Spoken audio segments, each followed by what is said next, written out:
What is going on, guys? We are back. Back after a 2 week layoff, coming back for a big event coming up, which is UFC 273. AKA Volky versus Zombie. Sprinkle that on. Let's go. It's a good card coming up. Really exciting off the rip. Beautiful card. Good to come back to this. So without further ado, let's begin with the first fight of the night. Let's hit this analysis. Hit the analysis button below. Don't forget to like and subscribe, or we're just And talking to share. ourselves if you don't do that. Indeed, and share. So, first fight of the night, Julio Arce versus Daniel Santos. Got a UFC debut in Daniel Santos. And 10-1. Really all that there is to take from Daniel is that it's just a lot of volume, and they're both pretty much the same size. No reach listed for Daniel. But looking at Daniel Santos and his past accomplishments, has that one decision loss in ACA against Muro Kalamov. And then besides that, his best win or best performance in my opinion was against Nizabek in that Brave CF 32. Just a lot of volume from him, a solid striker. We check him out. Of his 10 wins, he's finished 5 by knockout. He's going to be looking for that again. With Arce's, and of course before, let me just say that fight with Timur Valiev, that would have been a telltale. I remember that got canceled as well. Um, yeah. And the fight with Marcelo Rojo. So he got lined up with some decent fighters, but Julio Arce, in my opinion, is better than Marcelo Rojo. Um, Not better than Timur Valiev. So we'll see how that plays out. But with Arce, he's the vet coming in this.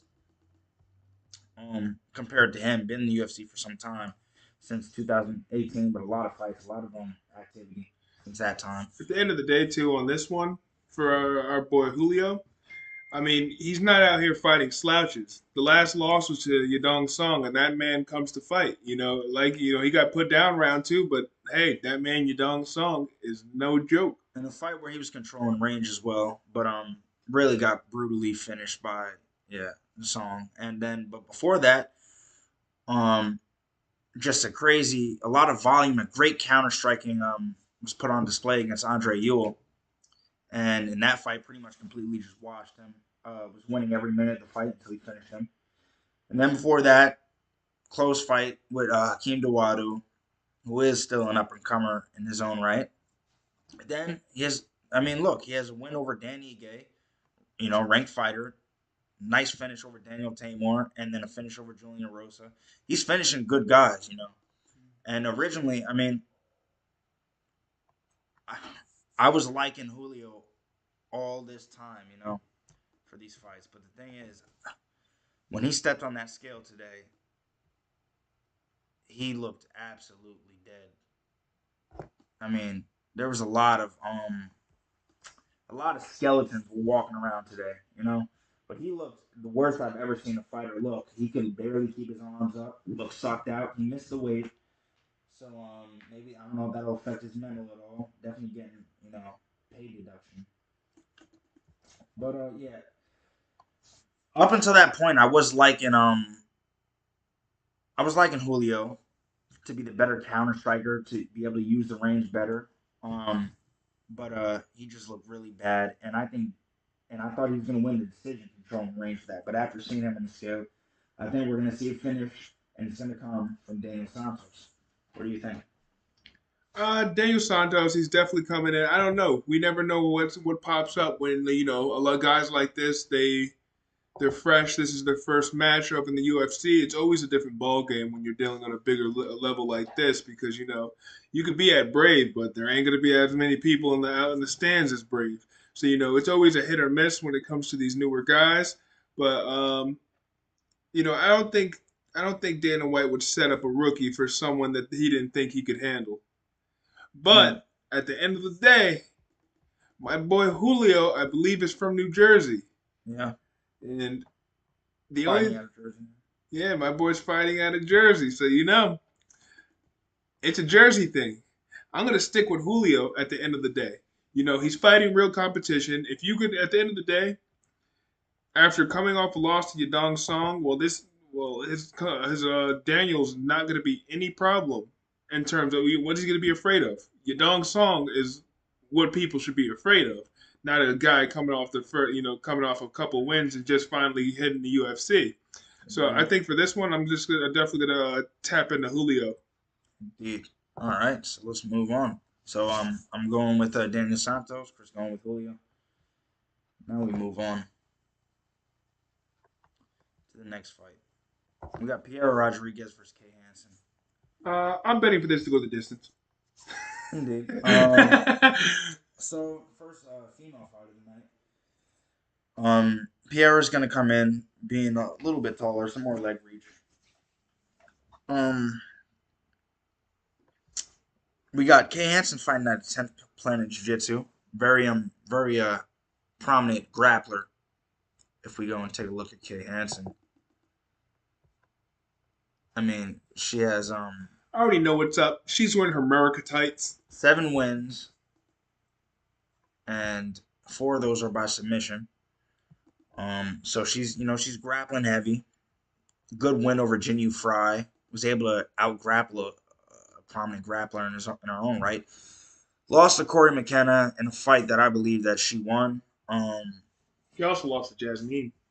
Yeah, and So she's coming off two losses. lost. Well, really, the Corey McKenna fight, I think she got robbed.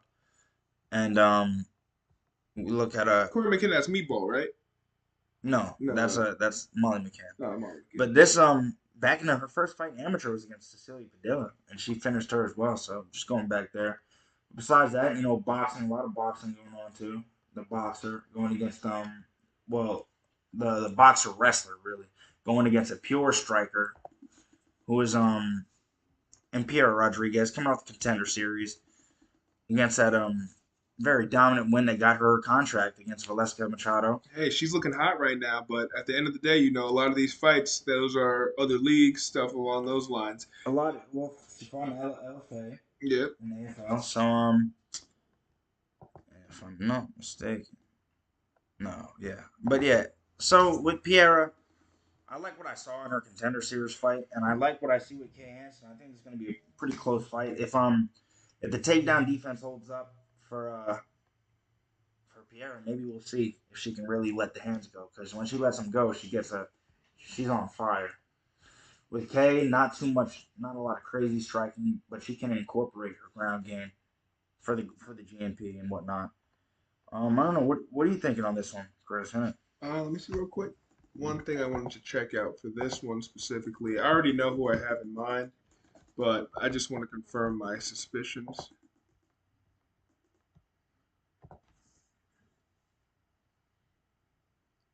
So I mean, along as around size, when you're under 6 feet tall, that 5'3", 5'2", that's damn near the same thing in my opinion.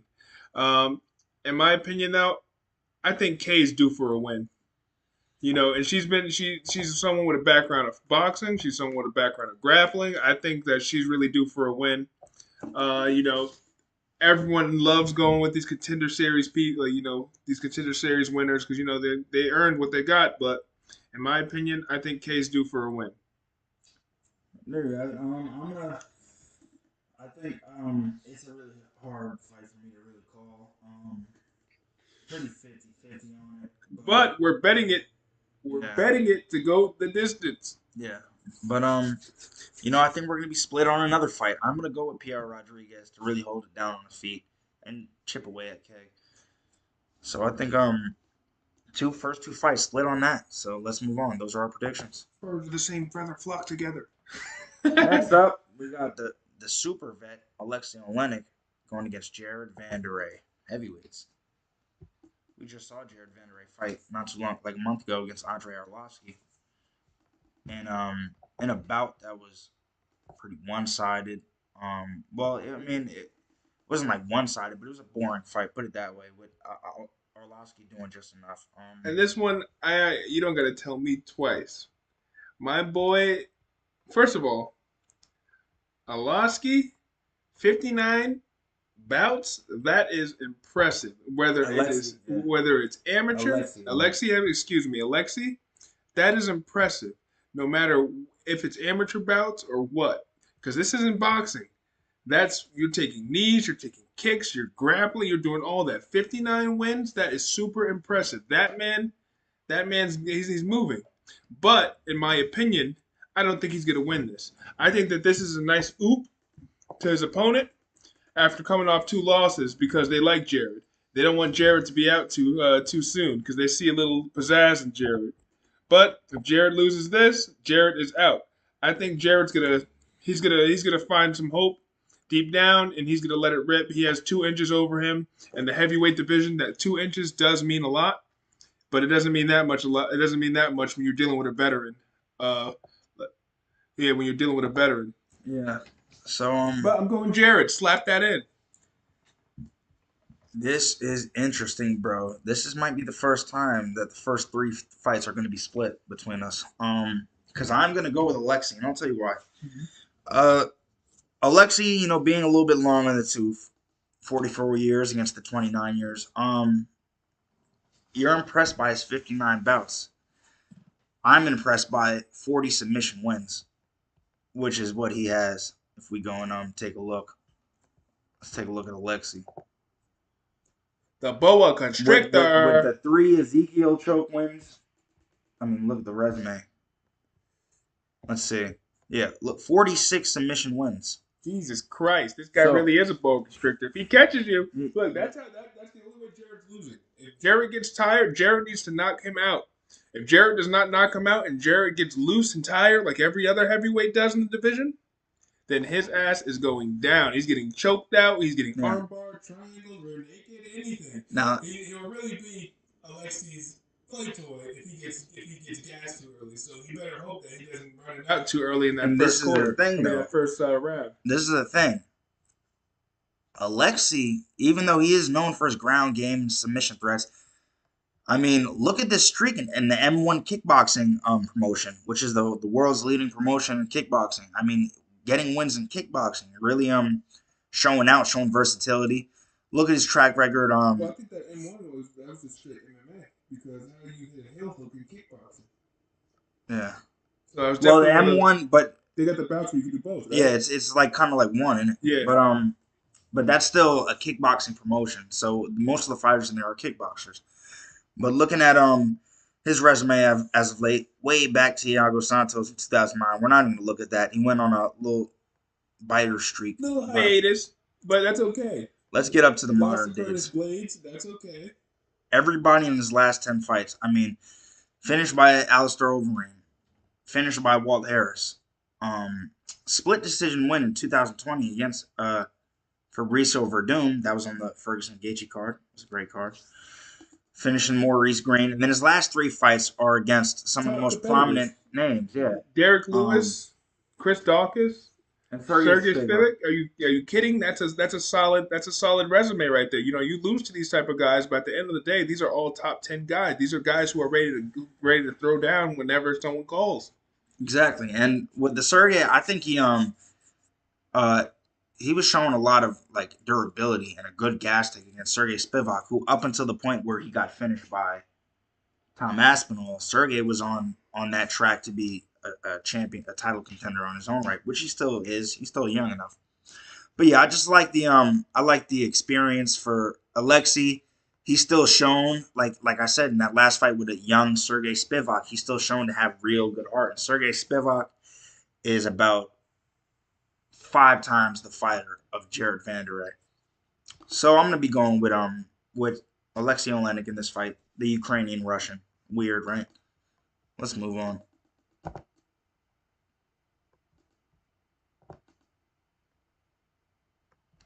Now we move on to Mickey Gall versus Mike Malott.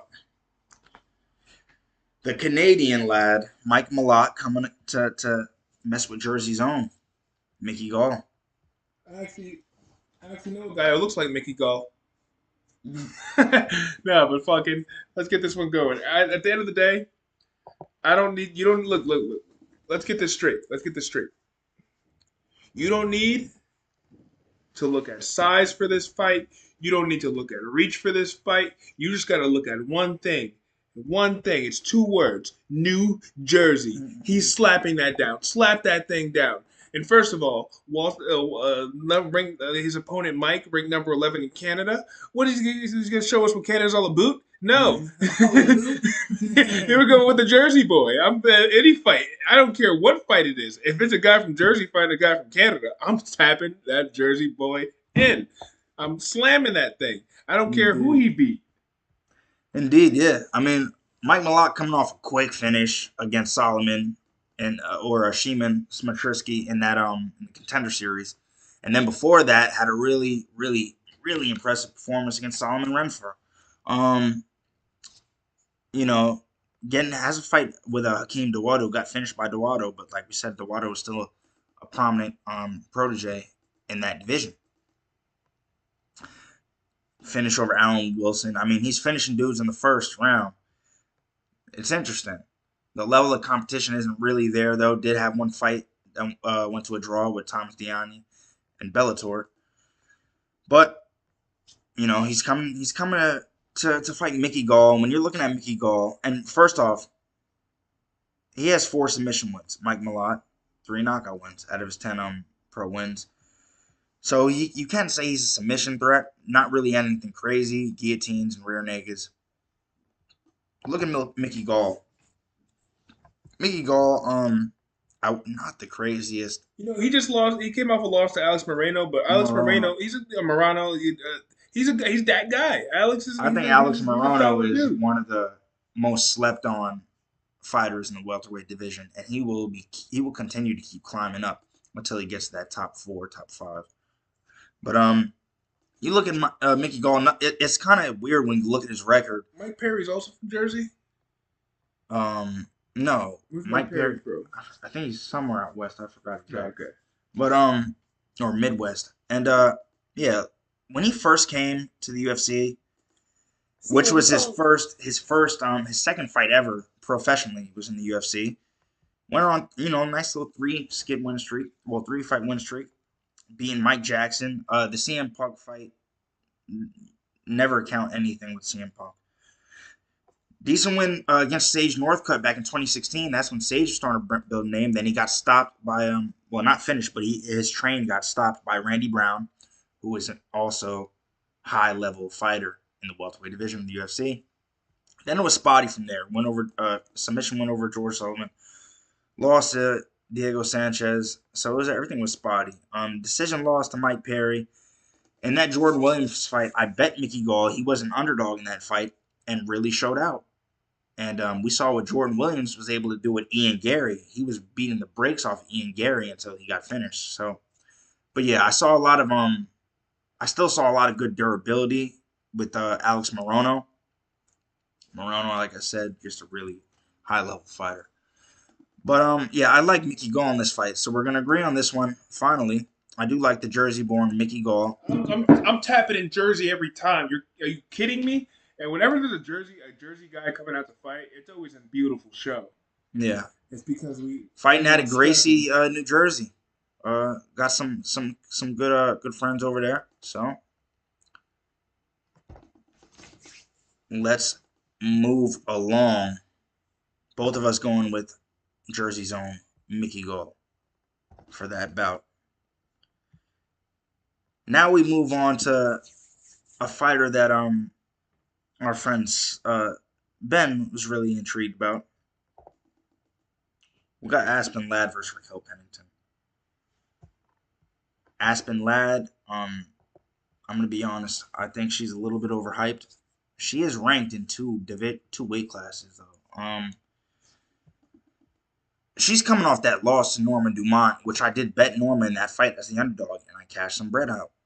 Because it's just she's a little bit slow for me. Like she's just the pace isn't really there. And with Raquel Pennington, it's gonna be a high paced fight. And before that, yeah, she beat Yana Kunitskaya, finished her in the 3rd round. Yana Kunitskaya is pretty much out her way out the door. I don't think she's worthy of the UFC. Got finished in 16 seconds against Jermaine Durandamy, who is a savage. Christ! Jermaine Durandamy is definitely a savage, and I believe she's still ranked number 3 or something or number two. She's still in there. She's gonna be fighting for the title soon. But she has a good win over Sajar Eubanks and good finish over Lena Landsberg. She has actually two wins over Sajar, so it's interesting. The Cynthia Calvillo didn't really age well in my opinion, but that's that. But then when you look at Raquel Pennington, real vet, but not too old, just finished Macy Chiasson, and in that fight, she was getting outstruck a lot. She was looking bad in that first round. But you could see the heart, how she was able to turn around and get that finish against Macy. Before that, Pani Chiasson, a very tough fighter, was able to grind out a decision with her, and then grind out a decision against the old Marion Renault. Before that, we date back to 2020, and then 2019 era. She's fighting Holly Holm. She's fighting. She has a win over Irene Aldana, who was originally supposed to fight Aspen Ladd, and a decision loss to Jermaine Durandamy. A little bit of MMA math, and then went 5 rounds almost with Amanda Nunes back in 2018. Win over Misha Tate. Win over Betch Correa when she was in her prime. Win over Jessica Andrade. She's been finishing some of these high level. I'm tapping in Pennington. Yeah. I just think the hype is a little bit too much for Aspen Ladd. I don't really think she's that special. The striking needs work. The wrestling is okay. Yeah, but I think she's overhyped. I think she's gonna have her hands full when she sees Raquel Pennington. I'm tapping in Pennington. So we're both agreeing on that. I just like the nickname. I'm tapping in. Nah, either way, Pennington has a beautiful resume. She's fighting crazy fighters. It's a no-brainer. Someone like Aspen Ladd, it's not going to be too much of a problem. Now, when we move on to see our boy Fluffy Hernandez going against Josh Fremd. Josh Fremd going to be a much taller fighter. The reach won't be that significant, but 6'4" to 6 feet. Both 28 years old.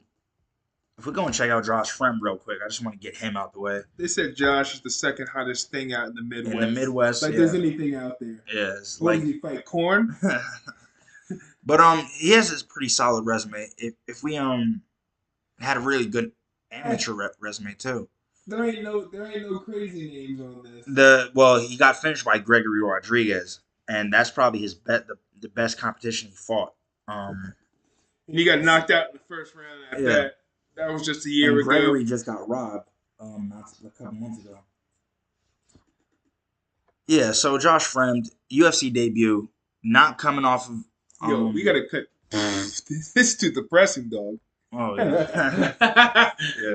You gotta what's up? Josh Fremd, I mean, he was on Dana White looking for a fight at the FAC 12, and that's when he got Dana to sign him. But yeah, in the LFA, he got finished by Gregory Rodriguez. Renato Valente was a boring fight. Yeah, so that's what we have for him. If you look at Anthony Hernandez, a veteran in his own right. I know he's only had 11 fights, but fighting some big names out there. Fighting Jung Yoon Park, that was when I really, even after the Brendan Allen fight, Brendan Allen wasn't what he is now, but that was still a great win back then. That boy Kevin Holland gave him a nice knee to the body. Yeah, had the weird no contest win, illegal hit to a down opponent, Jordan Wright. But then Jung Yoon Park, that's a very solid win. Because Jung Yoon Park has shown he's the one who just ragdolled William Knight. Then he got finished by Kevin Holland in 39 seconds with pretty much a fluke knee, and then finish. And then in a fight where he was a massive underdog against Rodolfo Vieira. Rodolfo Vieira, BJJ champion, very highly decorated jiu-jitsu specialist, was pretty much destroying Fluffy Hernandez in that first round. Really was setting up a crazy pace and really grinding him out. What happened? We saw something that we never really saw at Rodolfo. Gassed out crazy. End of the story is Fluffy has the heart. He has the gas tank. Came back, was able to submit the BJJ specialist because he was so tired. and it was a ridiculous night. I remember that night. I did bet Rodolfo. It was very disgusting. He was a minus 500 favorite. I don't even know why I messed with him like that. But yeah, I'm definitely I'm liking. tapping Anthony. I like Tapping Fluffy him for this in. fight. I mean, he has a lot of submission wins too, man. It's not like he's just a slouch in the BJJ game. He's solid, and I just don't think Josh Friend really has anything. Yeah, we could agree on this one. Also, Al said something earlier. It just reminded me of something. He said the Dana White looking for a fight. That just reminded me of something. Um, Next week we'll be dropping a video called Chris Brown, Who Wants the Hood Crown, where we'll have two guys from the hood duking it out to see who will be the winner of the hood crown. Hood Crown. Stay tuned in for that. Stay Innit? tuned in. Make sure you share it. Which other UFC fight pick people are doing this? We're bringing it straight to your front desk. We're bringing it straight to your home. Indeed. But yeah, we're both gonna go take Fluffy on that one. Take it, Fluffy. We're gonna agree on that. So we once again we agree. Fluffy has some nice little piece bonuses right there. 62 G's. I still knock him out though. All right, so we got that. Now let's move on to fight number 7. Everyone's all crazy about Ian Gary. Oh my God, Ian Gary. Ian Gary. What are you taking from this, man? This boy Ian Gary looks like an Alaskan bullworm versus Ahmed the Butcher. My boy Darian looks like he be tickling hella butt. I mean, in terms of size, that boy Ian obviously has him outsized. Has a couple inches on reach, which 2 inches it can mean a little bit something, especially at a 6'3" height. You know, Yeah. I think for this one, let's go into it. Let's see, Ian, who have you beaten? The Future. Oh wait, my bad, I clicked the wrong thing. You trying to play handsy? Hey, yo. I got it. So with Ian Gary, bro, he's the future, right? AKA the Future. I'm pretty sure he gave himself that nickname, but Yeah. hey, it is what it is. He wrote it down on the paper. Undefeated, 8-0. Well, in terms of UFC, he's 1-0. Cage Warrior champion though. Ian Gary is a Cage Warriors champ. That boy's hot. Undefeated.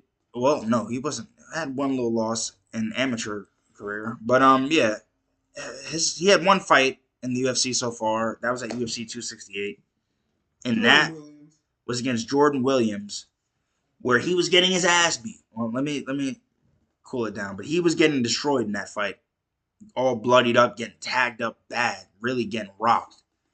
But he somehow pulls it out of his pocket and comes through and was able to finish Jordan Williams in like the last second of the round. Before that, competition's very, very slim.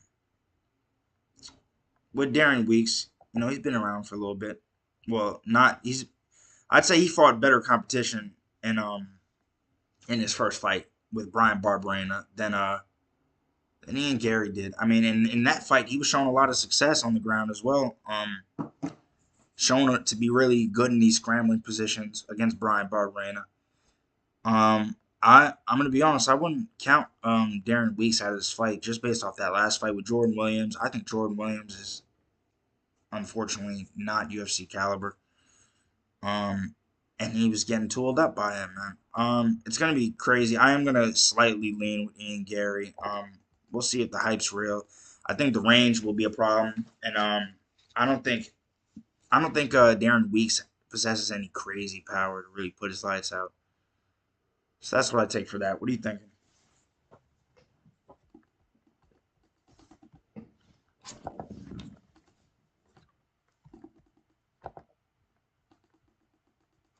Eh.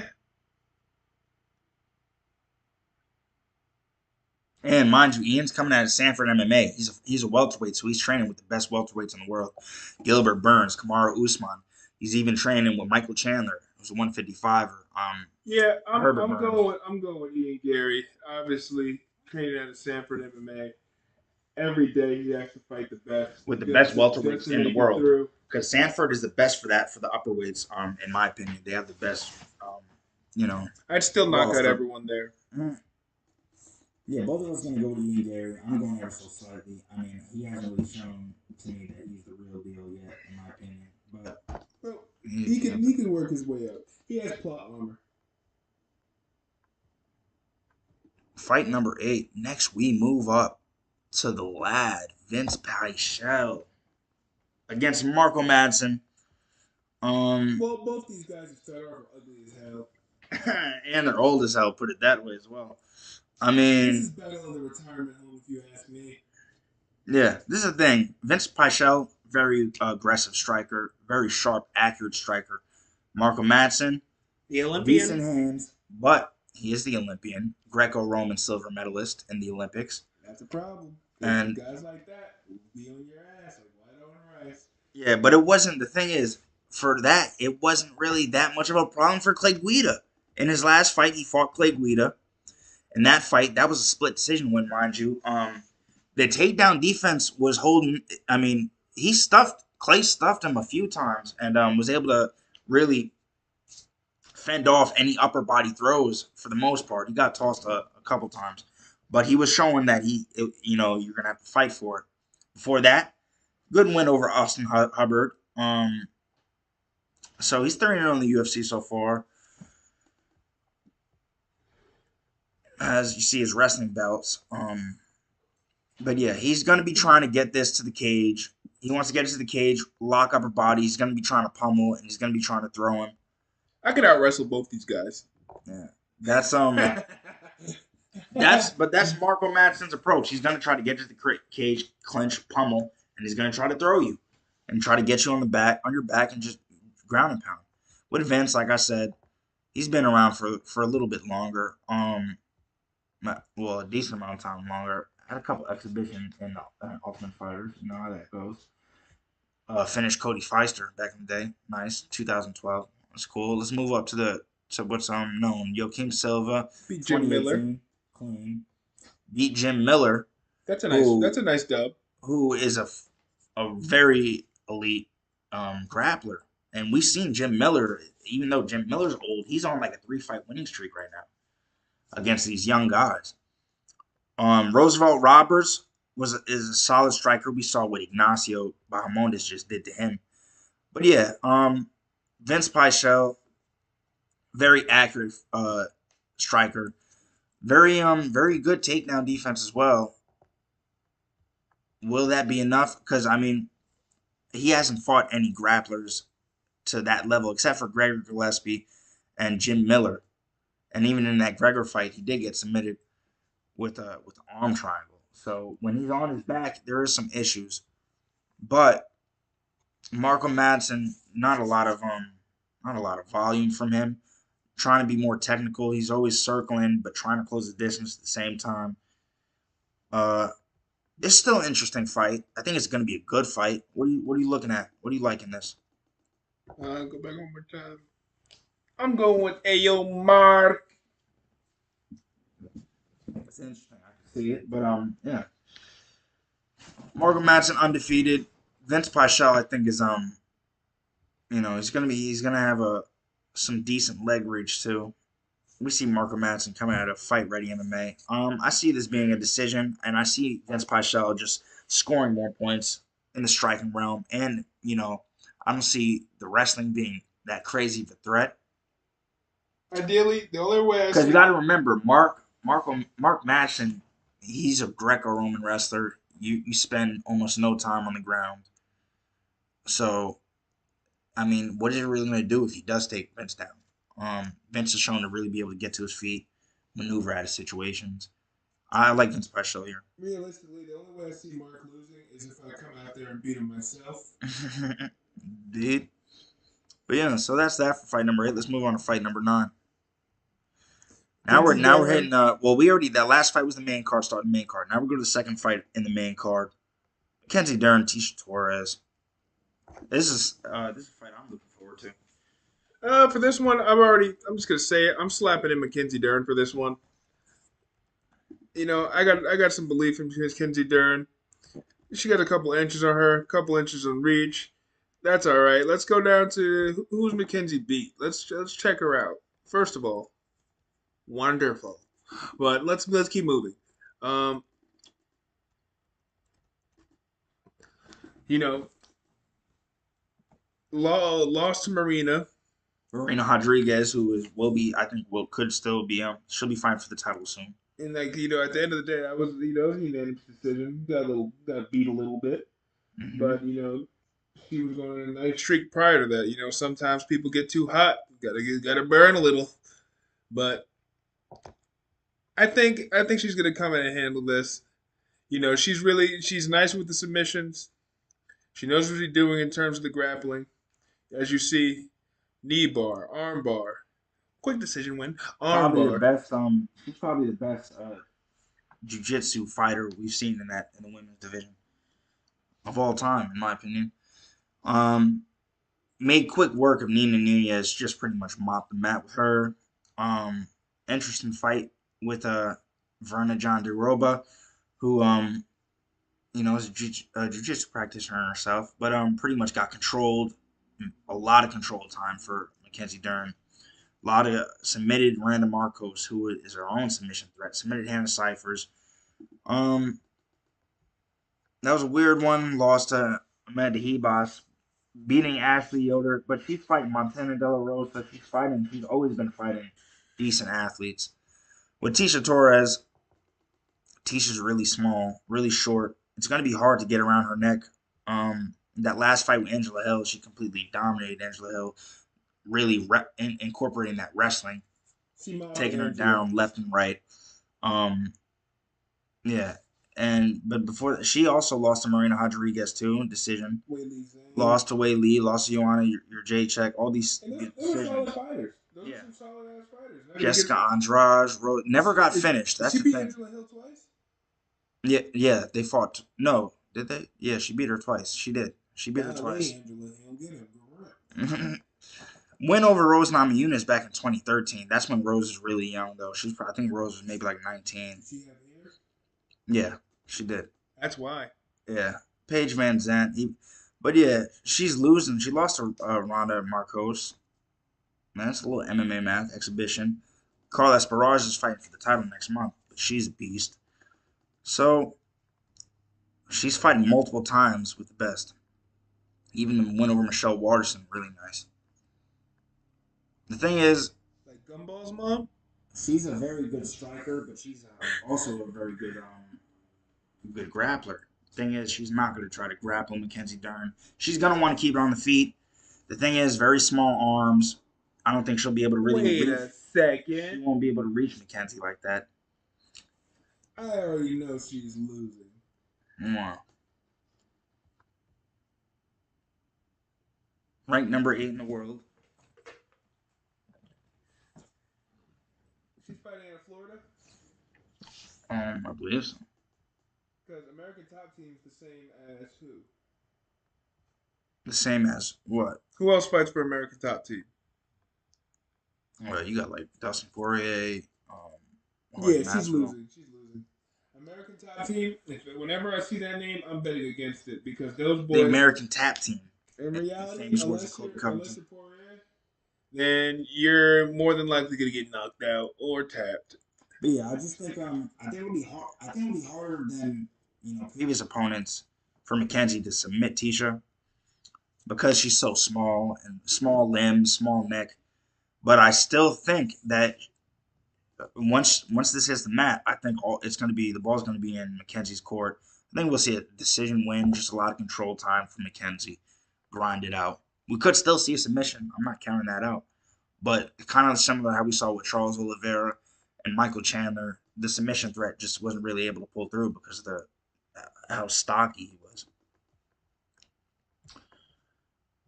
But both of us are going to go with Mackenzie Dern. Yeah. If you picked her up a month ago, she was at plus 140. So there you go. Now she's the favorite. Let's move on. We got 3 fights left. Bangers. Let's move on. Gilbert Burns, Khamzat Chimaev. Wow. It's gonna be a banger. This is gonna be a banger, man. Khamzat, up and coming talent, superstar in his own right. Just blowing past everybody. Gerald Mearshart, I mean, fast turnaround, 10-day turnaround. Sparking out Gerald Mearshart, uh, putting to sleep Li Jing Liang, sparking Reese McKee, putting to sleep John Phillips. That's all UFC. So I mean, he's 4-0 in the UFC. Has a lot of Brave CF champion as well. Hamzat, a lot of bouts canceled with Leon Edwards. We know what happened there. And then in that wrestling bout on Bulldog Fight Night, it was fun, all fun and games, but wrestled technically bigger division, Jack Hermanson, and embarrassed. 10-0, going against the 20-4 Gilbert Burns. We know Gilbert. Gilbert being Gilbert. Started out really threatening submission game coming out of Sanford. Gilbert has improved in his striking so much.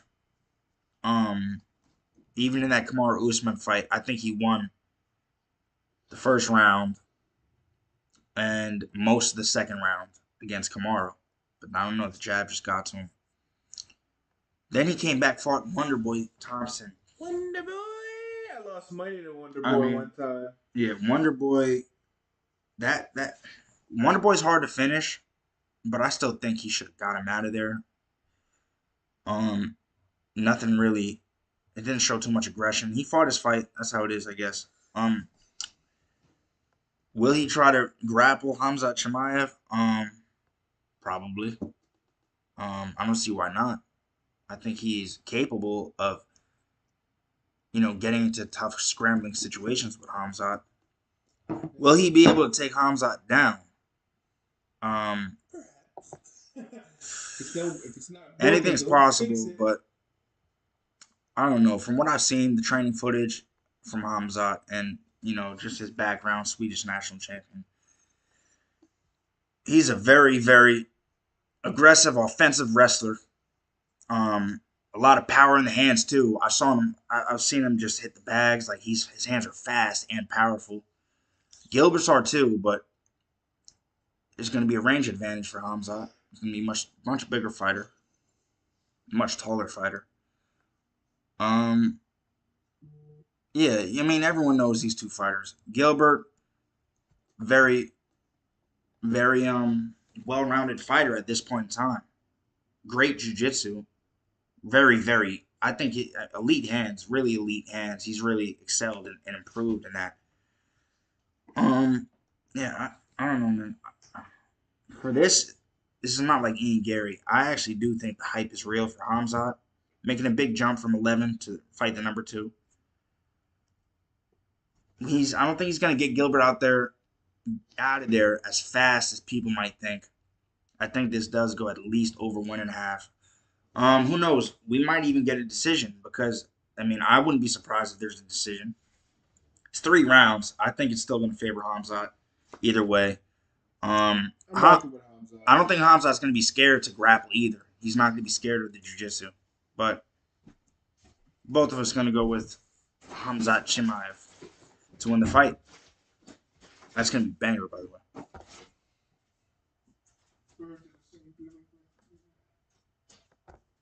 Co-main event. It is co-main event.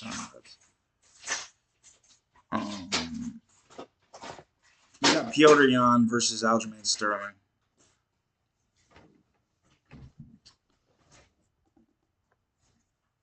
Petr Yan. There's not really much to say for this fight. We know what we know. Petr Yan has been a dominant fighter in the UFC.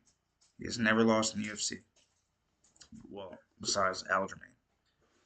In that fight with Aljamain, we saw what happened. Aljamain came out trying to be aggressive in the first round. But really, what I took from that was just Petr, just like he said himself, gathering data, fighting his fight. Petr likes to give up the first round. He did the same thing with Corey Sandhagen. He likes to give up the first round, maybe bait you into using up some energy, but he's always super technical, extremely technical, great follow-throughs, great hands, can kick the snot out of your head. And he can wrestle, even though he's not known to be a wrestler. He's completely he completely he was just washing. He was mopping the mat with Aljamain, who was the wrestler. Aljamain hasn't fought since that last fight. It's almost been like a year and a half now on some nut stuff. Well, a little, maybe like 13 months. But Aljamain's best win before that was against Corey Sandhagen, and he had a good. Jimmy Rivera and Pedro Munoz were very good fighters. Finished Cody Stamann, got knocked out by Marlon Moraes.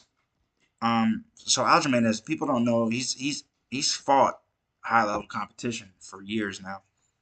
People think he just came out blue after the Corey Sandhagen fight. He didn't. With Piotr, one loss, I believe, to Magomed Magomedov. Let me get this to go. Yeah, one loss to Magomed, but he came back and beat Magomed as well. That was in ACB, Russia. And then when he got to the UFC, let's see there, he's like 7-0 in the UFC. Came to the UFC, did his thing, was able to get a corner stoppage against Douglas Silva de Andrade. Douglas Silva de Andrade is a powerful man, and that was surprising. We saw what he just did a month ago. Decision win over John Dodson. It's okay. But then he has another win over Jimmy Rivera. Finished Uriah Faber with that beautiful head kick. Finished Jose Aldo after a very grueling 5-round fight. He was getting his leg kicked out a little bit. And Jose Aldo, to this day, I still think is one of the greatest in that division. But he made pretty much light work. He really grinded him out, showed his gas tank. And then he completely outclassed Corey Sandhagen besides that first round. I don't want to get too much into that last Aljamain fight. Like I said, Aljamain came out trying to be aggressive in that first round, and that was it. I mean, he didn't even have a really good first round. It's not like he won it, in my opinion, but he was just pushing the pace. And then, found himself in some deep waters, put it that way. If this goes how I think it is, I like Piotr Jan to win the fight. It's a little scary when you're dealing with stories like this, and when guys make excuses and are able to get these crazy layoffs to really try to go back to the drawing board. You never know. It's a long time between fights. But I'm still going to stick with Piotr for this one. Will he get him out of there? I think it's very possible. But we'll see. No mercy. These guys gotta stop writing their own names. The main event of the evening is Alexander Volkanovski, the champion. Versus the Korean Zombie. Samsung Dong. Number 1 going up against number 5. Korean Zombie. Let's start off with him first. Hot dude. Hot dude. Oh, I always clicked the wrong button. My apologies. At the end of the day, Korean Zombie always comes to put on a show. He did lose that unanimous decision against Brian Ortega, but then he came back and he was ready to go again. The Korean Zombie he's definitely a good fighter, but at the end of the day, Volky's about to rip him. But I don't think he'll get knocked out, but Volky will rip him. At the end of the day, let's look at his. Well, hold on. Let me just say this about Chan Sung Jung. I just want to point out. I don't know if the viewers might really be able to notice this. Hold up. Let's go over here. That last Danny Ige was coming off a nice little hype win over Gavin Tucker that time. Pretty much just completely obliterated Danny Ige, outclassed him, outstruck him, even was taking Ige down. The Ortega fight, yeah, he got beat up by Ortega a little bit. He had a lot of success though. Before that, finished Frankie Edgar 2019. Finished Renato Moicano, who just fought RDA in a nice little war. And before that, I wanted to point out that Yair Rodriguez fight. The Zombie was beating the brakes off of Yair Rodriguez. beating the brakes off him. It was a 5 round fight. What do you see there? A last second win. 1 second left, and Yair comes up with a crazy uppercut, 6 to 12 elbow, and puts his lights out. It was insane. But got to remember he was completely dog walking Yair Rodriguez for the whole 5 rounds. So Korean Zombie, he's shown to be a good grappler too. He can wrestle a little bit, but we know him for his striking, power in the hands, strong puncher, and a quick puncher. But when you're going up against a champ like Volk, who I think is one of the best pound for pound, he's already shown the heart of the champion, even with that Brian Ortega fight. And of Max course, Holloway twice, don't, Jose I Aldo. don't like the MMA math. Ortega did beat up on Zombie, but he showed the heart because we know about the submission attempts. We saw when Volk was in deep waters, was able to fight through it. 2 wins against Max Holloway, kind of weird though. I think Max won the second one. A lot of people do. But then he had before that went over Jose Aldo, Chad Mendez, Darren Elkins, Shane Young. Got a nice win over Jamie, a nice finish over Jamie Malarkey back in 2016 as well. But yeah, it's hard to really just. It's not hard to really make a pick for this. Not really too much value. We're both gonna go with Volkanovski for this one. The great. I think he's just a true champion. And I'm sorry, but yeah, this might sound crazy, but even though Korean Zombie is hard to finish as well in his own right, the Koreans are known to have weak chins. That might not matter against Volk. Volk's gonna try to wrestle a lot too, just like do what he did with Ortega. He might get him out of there though, quicker than people expect. But we're both gonna go with Volkanovski. Those are the predictions so far. Yes, those are totals predictions. Um, just for predictions on money line of who's winning. Now let's get some people's parlays going, which you guys have been waiting for, yeah? Truthfully, I'm slapping in that McKenzie Dam. I'm slapping in that Kamzat. I'm slapping in that Yan. I'm slapping in that Volk. That's 4. So Kamzat, you're going Kamzat. Kamzat, Kilian, Volk, McKenzie Dam. That's it. What's that looking like right now? That's plus 207. But that's a good, if you want to just do something quick, I agree. I would agree with him on that. If you want to put like $100 down, try to make 2 beaners real quick, that's a good one to do. Volk, Piotr, Hamzat, Mackenzie Dern. And then we're going to slap Mickey Gall on there. Because why not? If you want to, yeah, so I guess he's going to go ahead and do a 5-legger. So now you get plus 714 for the Plus odds. 714, like, this week, there's a lot of fights that you already know what's about to go down.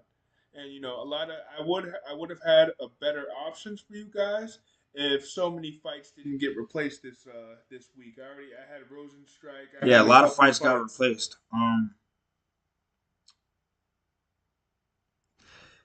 If you want to put some thousands down, I'm gonna just say this: you want to put like maybe like $1,000 down, win a couple beaners. You can go with Volkanovski and Hamzat Chimaev. If you can put anything down, but the odds are a little off. They're like minus 270. It's not terrible. Maybe parlay it with some other games, or basketball, whatever. But I want to take a look at this prop, this fight parlay for Hamzat to win. And over 1.5 is interesting. I like that play. I like Hamzat to win an over 1.5 at plus 120. I think Gilbert will be able to survive that first round, at least the first 1.5.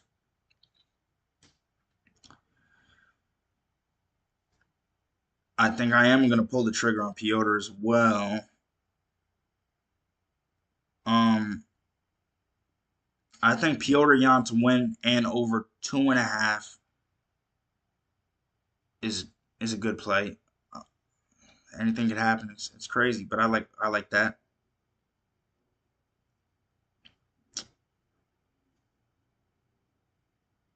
I also like Chan Sung Jung. I like Volk to finish Chan Sung Jung. I do like that, but I want to see what that's at. Volk to win by finish is plus 150. Zombie's hard to finish, but I think Volk can submit him or knock him out. But Volk's been a real decision machine as of late. I'm not gonna lie. He hasn't been finishing guys. Um, let's just pass that for right now.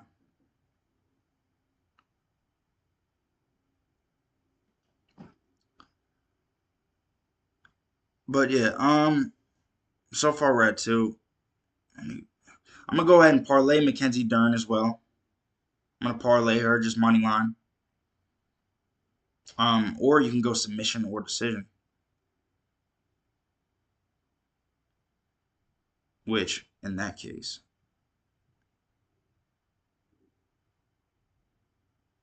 Mackenzie Dern submission or decision is minus 110. It's not really worth it. Just take Mackenzie money line, put her on there, and I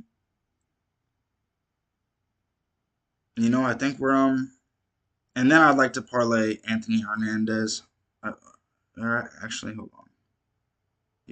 Let's do it. I think I don't know Volk. Let me say this: Volk was looking kind of sucked out after those weigh-ins too. It looks like he might have got some power drained out of him. I'll tell you what. Let's go with Volk. Let's go with Volk to win, and just an over 2.5. I'd say is solid.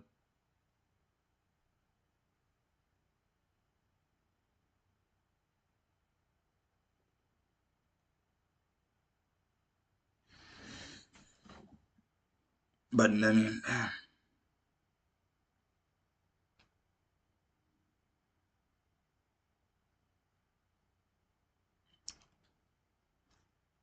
it's interesting. These fights now, I got the main ones out the way.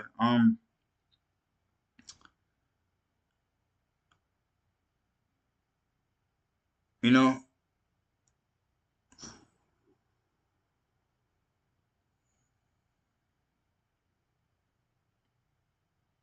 yeah, I'm gonna go ahead and just parlay. Let's parlay Fluffy Hernandez. Let's just do that. So this is what you're looking like. The odds are at plus 815, as close as 1,000 I can get you guys. We got Anthony Hernandez money line, Mackenzie Dern money line, Piotr Jan to win and over 2.5, Hamzat Chimaev to win and over 1.5. Put 10 on that, win 91. Put 100 on it, win 915. That's for that people's parlay. But like I said, if you want to do some high stakes bet, I would just go with Volk and Hamzat for a 2 leg parlay if you want to go high stakes, because I can say that is guaranteed in my opinion. But there you have it. That's our picks. We gave you the people's parlay and a high staker. But as far as underdogs, if anyone's looking at underdogs too, live dogs in my opinion, Mickey Gall, Daniel Santos live underdog, Alexia Olenek live underdog. And that's pretty much that. If you have faith in Gilbert to stop the hype train, I wouldn't be upset about that, but I don't see it happening based off their two styles and how they both fight. But that's what we have for that. So good on that note, huh? What do you say? So you gave your people's parlay as well, right? Yep. So I guess that's that for that. It's gonna be an exciting card. Hope you guys enjoy them shits, and yeah, just good luck on the bets. It's gonna be a crazy main card. Even the prelims are stacked as well. So 12 fights now. Um, that's how we're seeing that. Good luck on your bets. Um, yeah, and that's that. So we'll see you guys tomorrow. Tune in. Good night.